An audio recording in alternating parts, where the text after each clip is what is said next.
I know that it won't be easy. It's going to take a lot of planning. But I have said that as soon as I were to become president, I would ask the Joint Chiefs of Staff and the Secretary of Defense and the security advisors to draw up a plan so that I could start bringing our troops home within 60 days.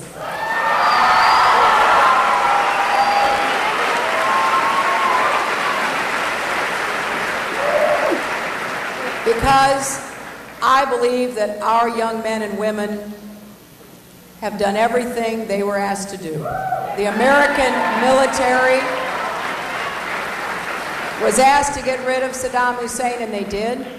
They were asked to give the Iraqis free and fair elections, and they did.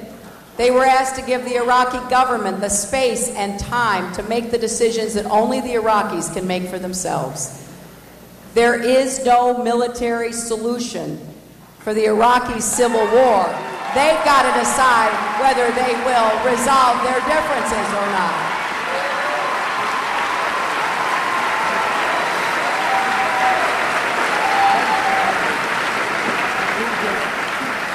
You know, Evan and I were in Iraq together last January. We talked to the commanders, we talked to soldiers, we talked to members of the Iraqi government. And we both came back concerned that we were going to continue to have our young people die and be injured, spend $12 billion a month in Iraq. And if the Iraqis didn't act, nothing would change. Oh, we'd quell the violence in some places because the American military is the best in the world. So when they go into action, they're going to make a place safer. But if the Iraqis don't decide they want to use this precious gift of freedom that we have given them, we can't make anything that is lasting for them. Unlike John McCain, whom I admire greatly, he's a friend of mine, he's given great service to our country, but he is wrong about Iraq. And when he said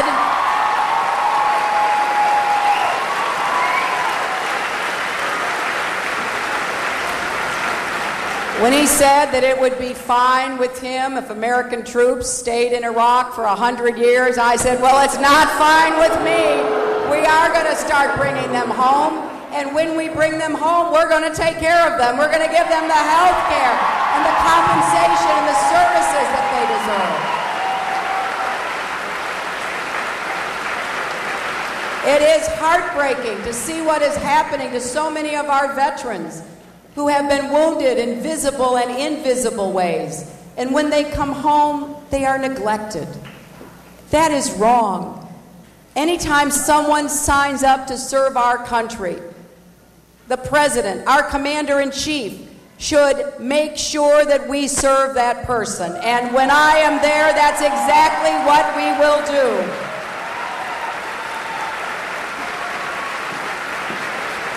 I have been privileged to work on issues that affect Indiana. And one of them was the injustice of our National Guard members not having access to health care. The Indiana National Guard has been deployed as much as the National Guard of any state. And it was wrong that they didn't get health care. So I teamed up with a Republican senator, and we remedied that, and they now have access to health care.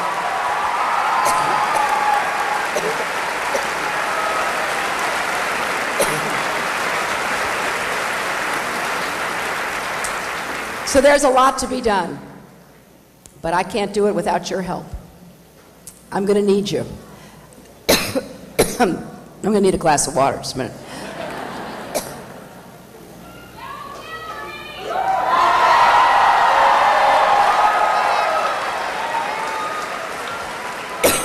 We've been talking all day.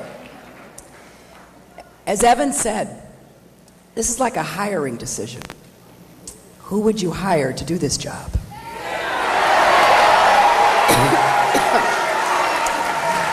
One thing you know is if you give me the honor of giving me your vote, I will get up every single day and work for you. I will be a fighter in the White House for you, for your jobs, your families, and your future. So, who would you hire to get us to universal health care? Who would you hire to turn the economy around? Who would you hire to make college affordable? Who would you hire to take care of our veterans? Who would you hire to end the war in Iraq? Well, if you'll stand up for me, work with me in this primary, be a Hoosier for Hillary, we will make history together.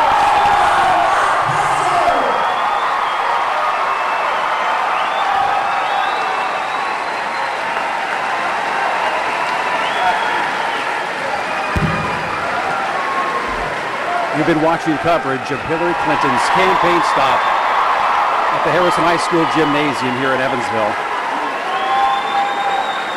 She got here about an hour late, and she spoke for about an hour. Here's Senator Evan Bayh. Wasn't she strong, everybody? Now, I just wanted to make one final observation before we all go home. We're gathered here, Hillary, in a wonderful basketball gymnasium.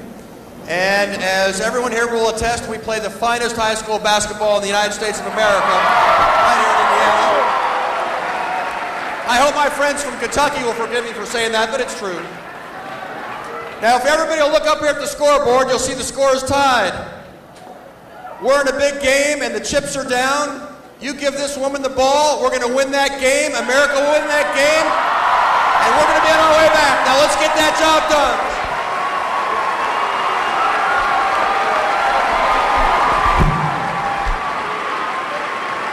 This is Randy Moore live inside the Harrison High School Gymnasium, where this rally, Senator Hillary Clinton's rally, has just concluded.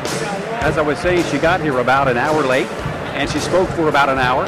And toward the end there, she lost her voice a little bit, but she hit a number of topics, and she summed it up there toward the end, borrowing the phrase used by Senator Evan Bayh, who would you hire? And so she said, who would you hire to provide universal health care?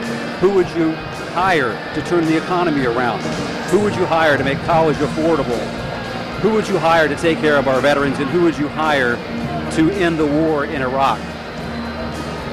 There she is. You see the back of her right now as she makes her way out of the Harrison High School Gymnasium. And about 3,500 people who packed this gym tonight. Some of them waited since noon this afternoon, and I think most of them got in. The line was very long. It snaked down Cohen Avenue, back over on Indian Trails, but they ended up letting a lot of people in who into a separate room, and she may be making her way into that room. All right, I'm going to turn it over now to Jackie Monroe and Les Scheidler back in the studio to wrap up our coverage. I have an interview arranged with Senator Clinton, and we'll be bringing that to you on Fox 7 News at 9. Jackie?